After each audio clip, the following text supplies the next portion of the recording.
तो आज हम लोग हिस्ट्री के बारे में देखेंगे दोस्तों। कोई भी कॉम्पिटिटिव एग्ज़ाम हो जिसमें हिस्ट्री जीके जो पूछा जा रहा है उसमें लूसेंट से आपको सारे क्वेश्चन मिलेंगे।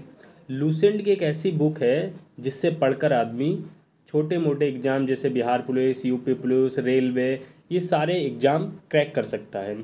तो हम लूसेंट पूरा ख़त्म करेंगे दोस्तों, लेकिन अभी वीडियो वाइज वीडियो मिलेगी आपको। तो आज हम लोग हिस्ट्री के बारे में थोड़ा कुछ जानते हैं। तो हिस्ट्री में हम लोग पहले हिस्ट्री में देखते हैं इतिहास में हम प्राचीन भारत के बारे में देखते हैं। प्राचीन भारत में हम लोग देखेंगे, भारत का इतिहास देखेंगे तो इसमें कहा गया है कि उत्तर में हिमालय से लेकर दक्षिण में समुद्र तक फैला ये उपमहाद्वीप भारतवर्ष के नाम से ज्ञात है, जिसे महाकाव्य तथा महापुराणों में भारतवर्ष अर्थात भारत का देश कहा गया है। ये जो भारत जो नाम पड़ा है ये राजा भरत के ऊपर पड़ा है दोस्तों। राजा भरत थे, उनके नाम पर ही भारत को भारत नाम दिया गया है और यहाँ के निवासियों को भारतीय अर्थात भारत की संतान कहा गया है। भारत एक प्राचीन कबीले का नाम था। प्राचीन भारतीय अपने देशों को जम्बूद्वीप अर्थात जम्मू जामुन वृक्षों का द्वीप कहते थे। प्राचीन भारत में देश को जम्मू जामुन वृक्ष के द्वीप कहते हैं। प्राचीन ईरानी इसे सिंधु नदी के नाम से जोड़ते थे और सिंधु नदी जो है, सिंधु नदी को मुस्लिम इतिहासकार साकोहा पढ़ते थे, इसीलिए इसे हिंदुस्तान नाम दिया गया है।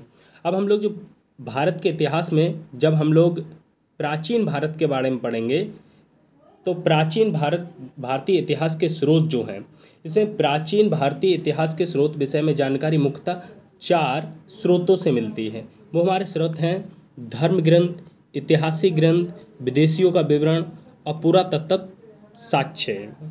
तो धर्म ग्रंथ जो है, धर्म ग्रंथ एवं ऐतिहासिक ग्रंथों में मिलने वाली महत्वपूर्ण जानकारी जो है, भारत का प्राचीन धर्म ग्रंथ वेद है, जिसके संकलनकर्ता महर्षि कृष्ण देवयान वेद व्यास जी को माना जाता है।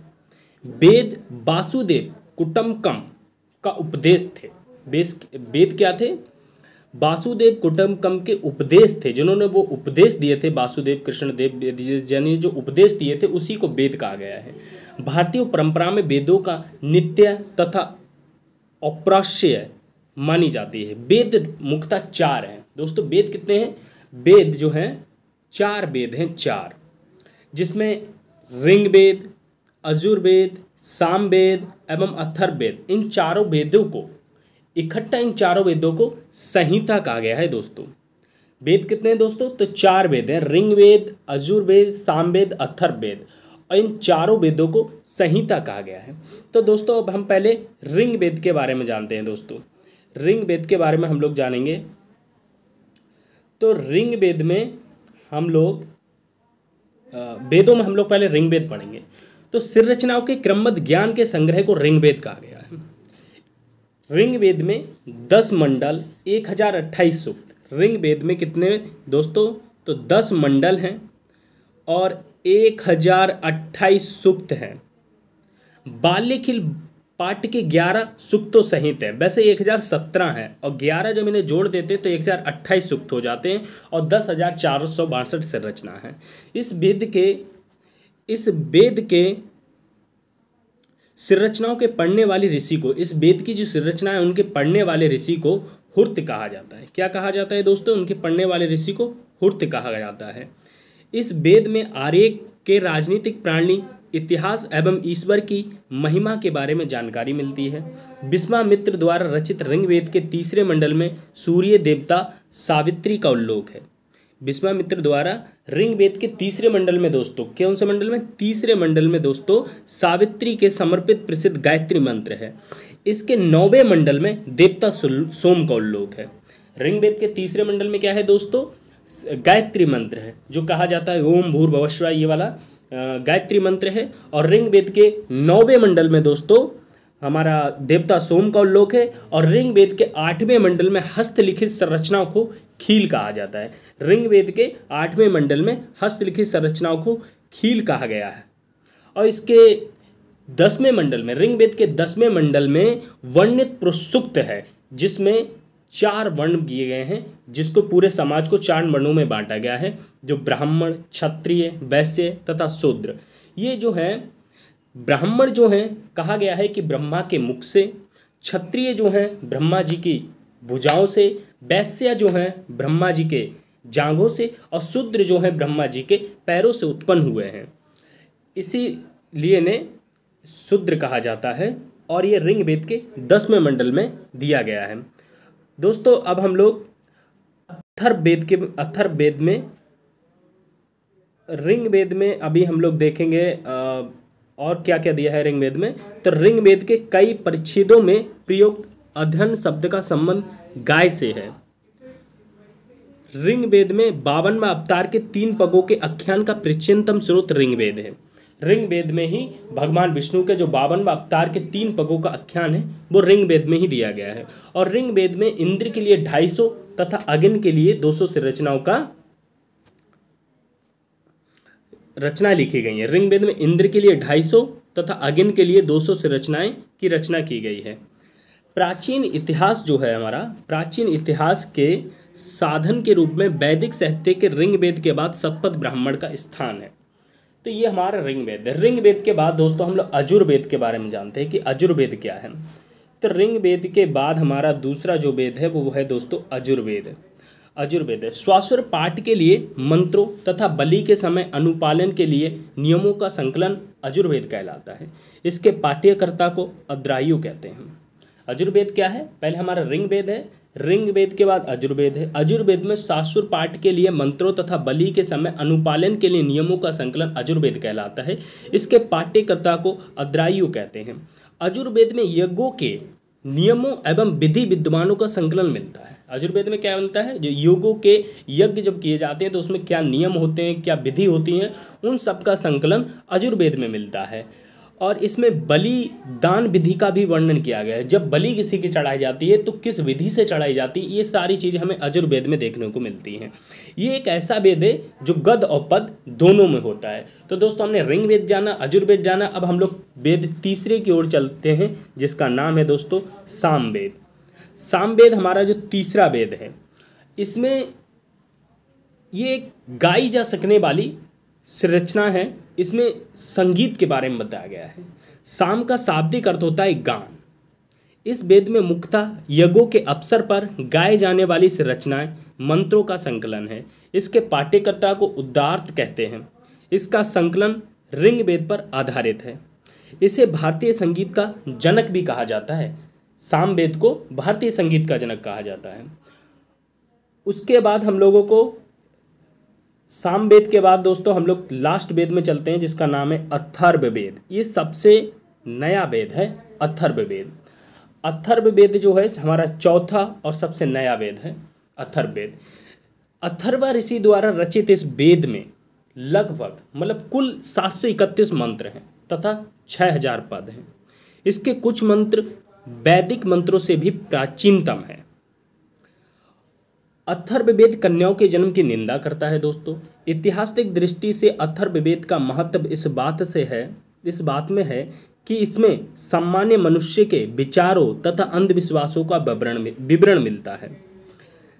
पृथ्वी सूक्त अथर्ववेद का प्रतिनिधित्व सूक्त माना जाता है। इसमें मानव जीवन के सभी पक्षों, गृह निर्माण, कृषि की उन्नति, व्यापारी मार्गों का गहन खोज, रोग निवारण, सामान्य विवाह तथा जादू, मंत्र, टोना, ये सब अथर्ववेद में मिलते हैं। इसमें वशीकरण भी होता है। इसमें वनस्पति एवं औषधिया एवं साप, वशीकरण, प्रायश्चित, मृतभूमि, मत्स्य आदि का विवरण भी अथर्ववेद में मिलता है। इसमें कन्याओं के जन्म की निंदा की गई है। कुछ मंत्रों में जादू टोना भी किया गया है। अथर्ववेद में परीक्षित को कुरुओं का राजा कहा गया है। अथर्ववेद में दोस्तों परीक्षित को कुरुओं का राजा कहा गया है तथा कुरु देश की स्मृति का अच्छा चित्रण मिलता है। इसमें सभा एवं समिति को प्रजापति की 2 पुत्रियां कहा गया है। इसमें प्राचीन वेद ऋग्वेद एवं सबसे बाद का वेद जो है अथर्ववेद है। सबसे प्राचीन वेद दोस्तों ऋग्वेद है और सबसे बाद का वेद अथर्ववेद है। वेदों को भली भांति समझने के लिए 6 वेदांगों की रचना हुई है। दोस्तों वेदों को भली भांति समझने के लिए कितने? 6 वेदांगों की रचना हुई है। 6 वेदों को भली भांति समझने के लिए 6 वेदांगों की रचना हुई है। वो 6 वेदांग जो हैं वो है शिक्षा, ज्योतिष, कल्प, व्याकरण, निरुक्त तथा छंद। ये 6 वेदांग हैं। जब इन 6 वेदांगों को देखोगे तो वेद हम लोगों को भली बात समझ में आ जाते हैं। भारतीय ऐतिहासिक कथाओं का सबसे अच्छा क्रमबद्ध विवरण पुराणों में मिलता है। भारतीय ऐतिहासिक कथाओं का जो सबसे अच्छा क्रमबद्ध विवरण जो है वो पुराणों में मिलता है। इसके रचयिता लोहमार्स हैं। पुराण के रचयिता कौन है दोस्तों? लोहमार्स, अथवा इनके पुत्र उग्रसर्वा को भी माना जाता है। पुराणों की संख्या 18 है दोस्तों। वेद हमारे 4 हैं, वेदांग हमारे 6 हैं, पुराण हमारे 18 हैं। इनमें केवल 5 जो हैं मत्स्य, वायु, विष्णु, ब्राह्मण एवं भगवत में ही राजाओं की वंशावली पाई जाती है। पुराणों में मत्स्य पुराण जो है सबसे प्राचीन एवं प्रमाणिक है। अधिकतर पुराण सरल संस्कृत में लिखे गए हैं। स्त्रियां तथा शूद्र जिन्हें वेद पढ़ने की अनुमति नहीं थी वे भी पुराण सुन सकते थे। पुराणों के पाठ पुजारी मंदिरों में किया करते थे। स्त्री की सबसे अधिक गिरी हुई स्थिति जो है मैत्राणी संहिता से ही प्राप्त होती है, जिसमें जुआ और शराब के भांति स्त्री को पुरुष का तीसरा मुख्य दोष बताया गया है। शतपथ ब्राह्मण में स्त्री को पुरुष की अर्धांगिनी कहा गया है और जबलोपनिषद में 4 आश्रमों का उल्लेख मिलता है। स्मृति में सबसे प्राचीन एवं प्रमाणिक मनुस्मृति मानी जाती है। यह शुंग काल का मानक ग्रंथ है। नारद स्मृति गुप्त युग के विषय में जानकारी प्रदान करता है। जातक में बुद्ध की पूर्व जन्म की कहानी वर्णित है। हिनायन का प्रमुख ग्रंथ कथा वस्तु है। हिनायन का प्रमुख ग्रंथ कौन सा है दोस्तों? कथा वस्तु हिनायन का प्रमुख ग्रंथ है, जिसमें महात्मा बुद्ध का जीवन चरित्र अनेक कथाओं के साथ वर्णित है। जैन सत्य को अगम कहा जाता है। जैन धर्म का प्रारंभिक इतिहास काल्पसूत्र से ज्ञात होता है। जैन ग्रंथ भगवती सूत्र में महावीर के जीवन, कृत्य तथा अन्य समकालीनों के तथा उनके संबंधों का विवरण मिलता है।